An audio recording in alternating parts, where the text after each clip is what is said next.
A quick thank you to all of my patrons, and a special shout out to Lamune and Firebringer Axel for donating $5 a month. Your support is heavily appreciated.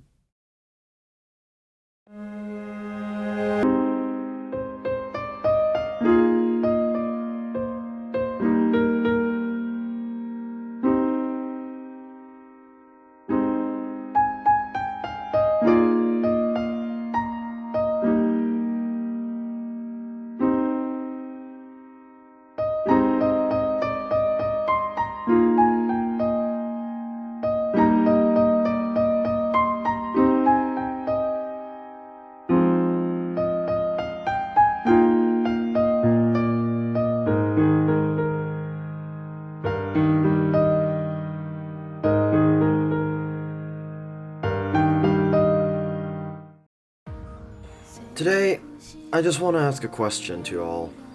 How much do you think of your life is truly left to your own? When one comes into the world, we make ourselves open to the pains that reality brings, and unfortunately there are just so many things that are truthfully, completely outside of our control. I question you, how much about yourself can you truly decide for yourself? You'll realize that there isn't a lot. You aren't in control of reality itself. As mere humans, life is full of uncertainties for us. Such things can affect us from minor inconveniences to permanent disadvantages that would affect you for the rest of your life. Luck is what decides those things. So what if you weren't lucky? What if there was something that will happen to you that you know will come, but you nor anyone else would want it to happen? I would assume you would hold what you already have close to you. You cannot fight what's to come, you cannot run, but you can always try to compromise and fulfill what you can for yourself. Because wouldn't that give you pride, rather than a life of finality? Hello everyone, welcome to yet another visual novel review created by the Manpig. Today, we're delving into a story that is probably one of the most difficult stories I've ever chosen to consume. Created by Stage Nana, a visual novel that can easily be obtained for completely free on Steam, compatible with PC, Mac, or Linux, and extremely short, but full of emotion. Today, I present to you all a review on the kinetic novel Narcissu, both first and second. Let's see how much value is in this story that legally sells itself for absolutely nothing.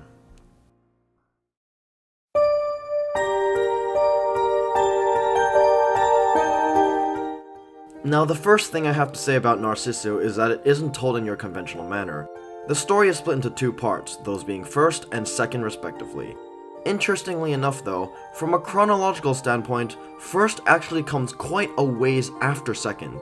However, as the naming convention implies, you're meant to start with first. I must also remind you that Narcissu is a kinetic novel, and a short one at that. Similar to my previous review, Planetarian, if you didn't know, kinetic novels are basically visual novels without choices or routes, and only have one linear story to tell, with the reader having no effect in the events. And while it's not quite as short as Planetarian, Narcissu is also quite an easy read, at about 5 to 6 hours length. Now for the actual story, for first, we follow the perspective of a male protagonist. He is unnamed in the story, but extra material reveals his name is Yu. Yu is sent to the 7th floor of the hospital building, where he meets a girl named Setsumi. He casually tries to strike up a conversation with the girl, but she seems completely disinterested in him, and simply asks which time it was for him. Not understanding the question, Setsumi reveals the truth of where exactly he's been sent. The 7th floor of the hospital has no medical supplies and low staff. Instead, it simply acts as a living space. And rather than to save lives, the purpose of the floor is to act as a place of peaceful rest for those who are deemed terminally ill. That means that any resident of the 7th floor no longer have any hope of living. If they get healthy enough, they can be sent home temporarily.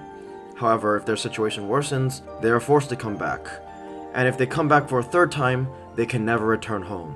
Setsumi says that people who'd come to the 7th floor either die at the 7th floor or at home. Yet Setsumi herself did not want to die at either.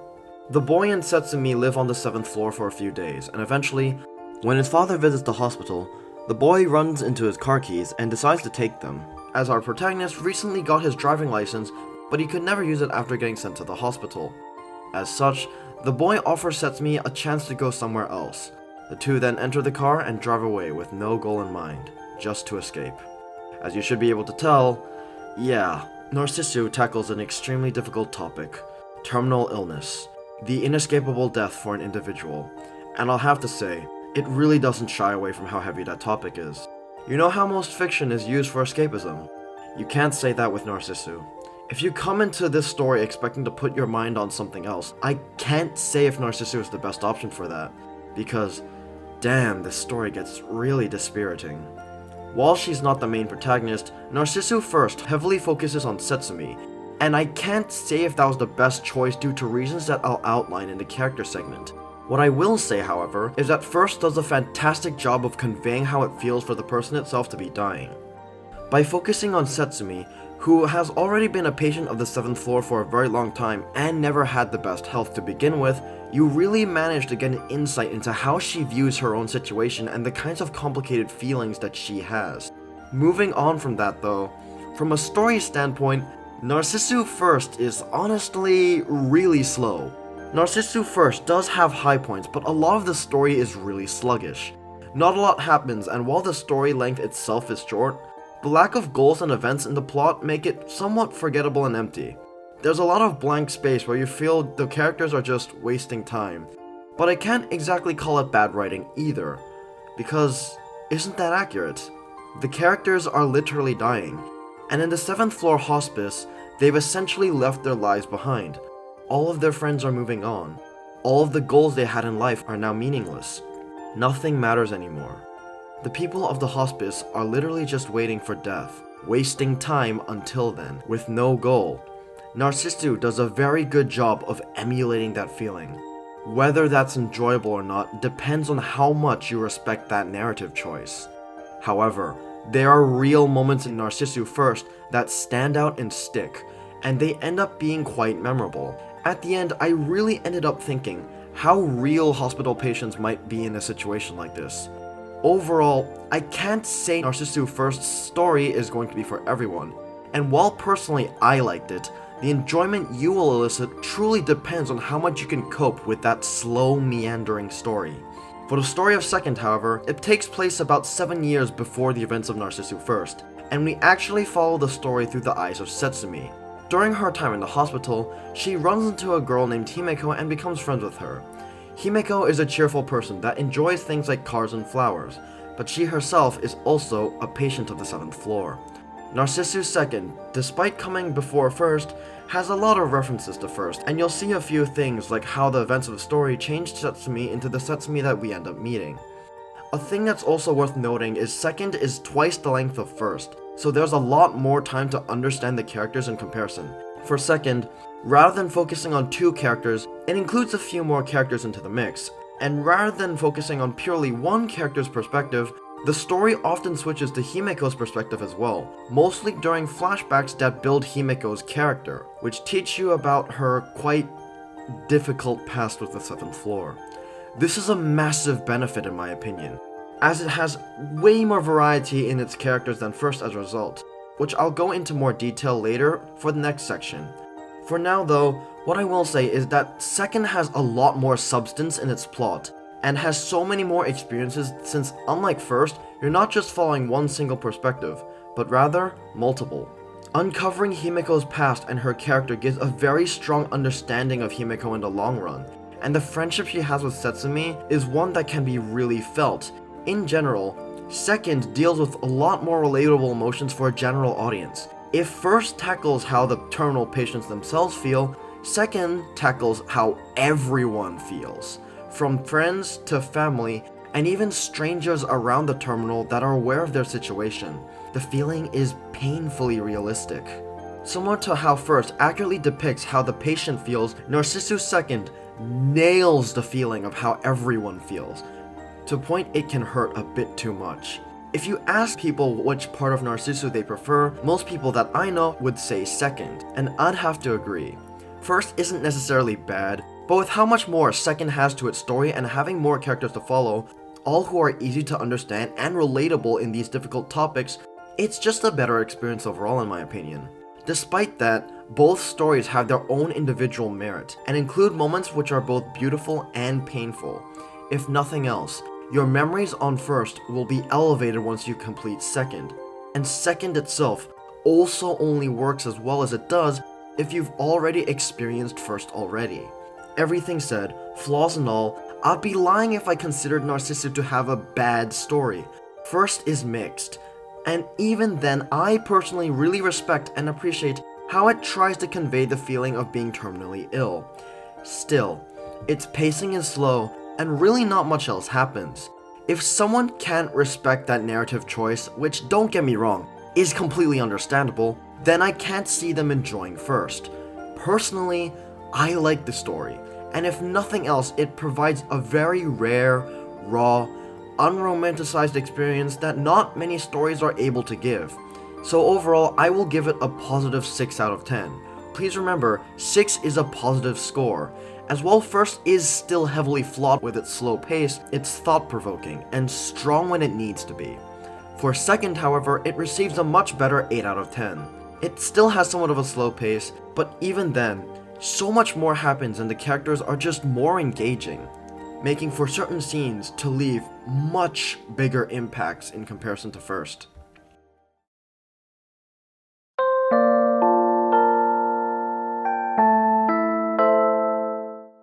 The characters of Narcissu are a bit of an interesting situation.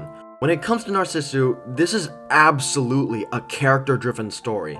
90% of the plot is just based on these characters, and it's hard to talk about the actual story since it lacks a lot of actual plot.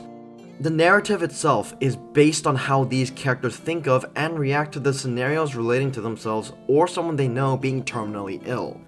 For First, there really isn't much to say. Our protagonist is basically your typical self-insert, and he really doesn't have much to his personality outside of nice polite boy. And the other character is Setsumi. Oh man, how do I talk about her? As I said, the entire story is basically Setsumi's. She takes the center stage and all of your experiences revolve around her. Basically, your opinion on Setsumi will make or break First for you. And unfortunately, Setsumi is the kind of character that's hard to particularly praise. Now don't get me wrong, I like Setsumi, but I don't know if everyone will share this opinion. Just like the story, Setsumi is a character that revolves around you understanding her circumstances to a high degree. Setsumi by nature is very quiet, almost never speaks her mind, and acts indifferent to almost everything. And even if asked something, she almost always replies with the same phrase. Betsuni. On the surface, this leads an impression that Setsumi doesn't care about anything, but obviously she has reason for this personality trope, and if nothing else, you can understand how she became that way. This is where I talk about why I like her. The story of Narcissu First is the slow, gradual understanding of her character. Just like the protagonist, you don't understand her for a majority of the story due to how she detaches herself from even him. You have to pick up on her personality on your own accord and pay attention to how she acts. Only then you will understand her circumstances and how exactly she works. Even then, there are moments where you can really feel for Setsumi regardless of whether you understand her or not. But all of that being said, it's hard to relate to or like a character that just doesn't care about anything. Which means for First, we have a character that's basically a generic cutout and another that's the definition of uninterested and passive, both which basically have no unique personality. To enjoy the characters, you have to get over their lack of personalities and look at what the characters are underneath that. I won't say it's bad, but definitely an acquired taste and potentially extremely divisive. For Second though, things once again look up drastically. First off, the side characters are all extremely relatable. Like you probably would be in a similar situation, they are bystanders, loved ones of the terminally ill, and not the terminally ill themselves. Each character feels and acts different to the situation they're in, and you can much more easily find yourself relating to their situations and also feeling for them.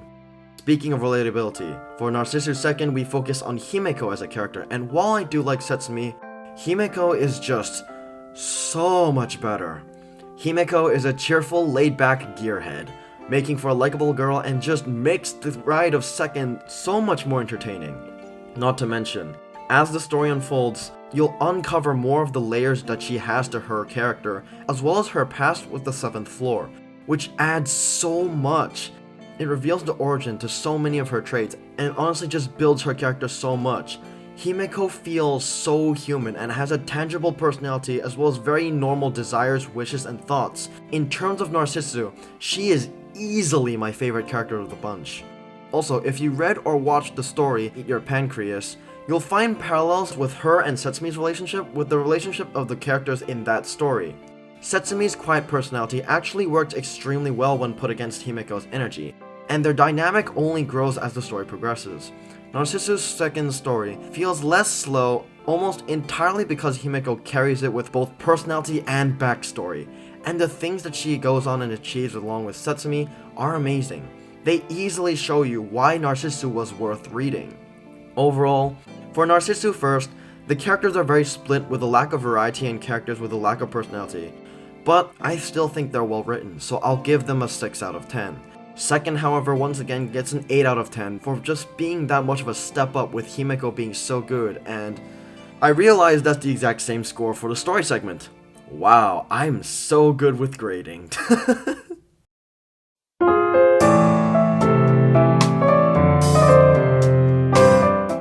Narcissu is an experimental type of visual novel, created completely by Stage Nana, which is an obscure doujin group, and if I recall correctly, first was essentially just completely made by one person. Rather than having full backgrounds and CGs, Narcissu instead has very simple art of the locations shown through a narrow strip instead, likely due to the low budget and indie nature of the visual novel. As a result of this style, the backgrounds take the center stage. They're drawn well, but they also come with a caveat that most characters are completely absent outside of dedicated CGs. Narcissu is definitely more novel than visual novel, if you can get what I mean by that. Some people might be bothered by this, but personally I got used to it really quick, as someone who usually can't stand reading light novels. And honestly, the trade-off is worth it, because the visual choice makes it so when you do see CGs with characters in them, the scenes become a lot more memorable. And considering how certain CGs are framed in certain scenes, that was probably the intention. A cool thing about Narcissu is that it's written in two ways, one being with voice acting in mind and the other without voice acting in mind, which gets you a lot more into the character's headspace. Not only that, but the English translation was actually done by multiple people to get different perspective on the story from different translators. Of course, a good emotional story won't work without a good OST that burns into your mind after experiencing its best scenes. And while Narcissu has a small amount of OST tracks, there are definitely some standout ones, even if some other ones do get repetitive. Looking at you, Silver Coupe. The opening song of Narcissu's second, Narcissus, is a beautiful song that sets the emotion in and prepares you for the beautiful, sad experience that Narcissu is.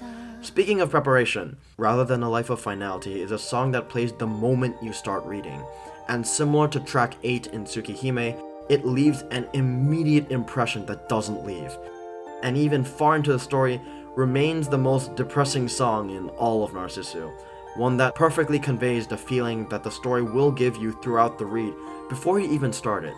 Of course, that's not all. The OST Scarlet burns into your memory during the final scene of Narcissu first, and For Whose Sake, which plays in second. Himeko. Good god, these songs just do such a good job at reminding you of the raw, unfiltered emotions and the heights of both parts of Narcissu. They may not be particularly memorable on their own, but they complement their scenes so well and just add so much.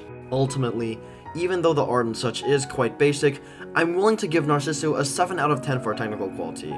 For not only offering plenty of beautiful emotional OSTs, but also having the option of reading it voiced or unvoiced, as well as multiple English translations so you can go through slightly different experiences should you desire a reread. They really went all out for an indie visual novel, and you can tell that Stage Nana cared a lot for the people they worked with.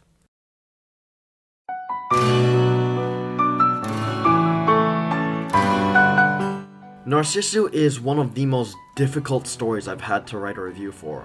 When I look back on it with an analytical standpoint, I can't help but see so many things about the story that I just don't see others enjoying. With how slow it's paced, the loads of empty space in the narrative, and not to mention the topic itself being really difficult, even now I have doubts that everyone watching will like it. But I can say that in spite of all those flaws and caveats, I like Narcissu. No, I really like it. Even with all of its pacing and characterization issues, I can't help but still end up loving this story. Narcissu was one of the strongest stories I've experienced. Reading it made me actively feel dejected and unhappy throughout, to a point I would call it the most depressing story I've ever experienced, period. And trust me, that's actually not a negative. Not to me. Because that is what it means to be true to life. Narcissu doesn't shy away or hide anything. It is the most raw, unfiltered take I've seen on a topic like this, hardly romanticizing the pains of terminal illness for everyone involved. And it does make you think about that situation and bring to light how serious it can actually be. It's not fun. It's not what you'd call enjoyable. It is a depiction of a harsh reality that real people face. It's not fair. It's not right. But it is true to itself. What else can we do but watch these people live out their final days? Perhaps we may mourn, but perhaps we may respect them as well. Who knows? These people could still find pride and meaning to their existence despite everything. Narcissu left a strong mark on me when I finished, and I think about it often. Could things be different? Is this really what should have happened? Maybe, but it's not our right to judge regardless. Those that are terminally ill are still humans, and they have a right to live their lives and do what they wish with it. We cannot force them to do otherwise. We should only support them, be it to protect them when they go too far, or to push them when they may need it. Stage Nana wanted to tell a serious story like this, and it's so obvious that they cared a lot for it. Even with its low budget and staff, it's a solid production, including multiple versions and translations for rereading experiences, and not to mention, I must bring it up again, they were willing to give away this entire story out to the world for completely free. You can legally obtain a copy of Narcissu for your PC at any time for no money. It will only take a couple hours to read, and for an experience like this, it's completely worth it, flaws included. If nothing else, the time you spend with Narcissu is time you may just end up cherishing in the end. If you want a real feeling experience that doesn't hide or shy away from the difficulties of such a heavy topic, consider giving Narcissu a read. If you're curious on how people would think when put into a situation like this, Narcissu's genuine depiction of the topic shows it off. If you want to be broken to the core with a painful story, yeah, this will definitely do the trick. Or if you just want free stuff, a price tag of $0 is definitely a plus. However, again, the story has massive problems in the slow, mundane plot for the most part, and first especially lacks in the character department. This isn't a story without massive problems, and it also isn't that riveting unless you count the depressing feeling as a plus.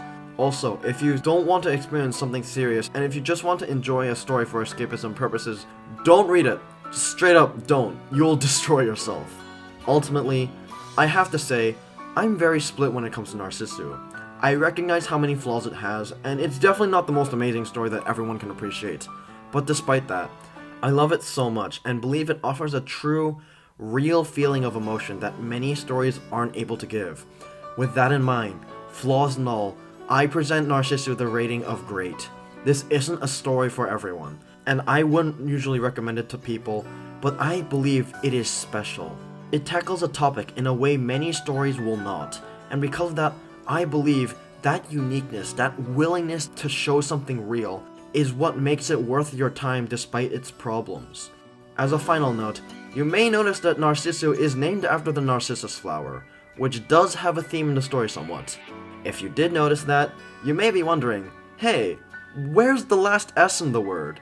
Well, there's a theory that the title symbolizes a certain character, and let me tell you, if you follow that theory and realize what the missing S means, it might just ruin the letter S for you permanently, cause oh boy, it sure did for me. Anyways, that's all for this video review on Narcissu, first and second. I hope you enjoyed it, and I hope to see you once again somewhere else on the internet. Until that day comes, I'll take my leave for now. See y'all.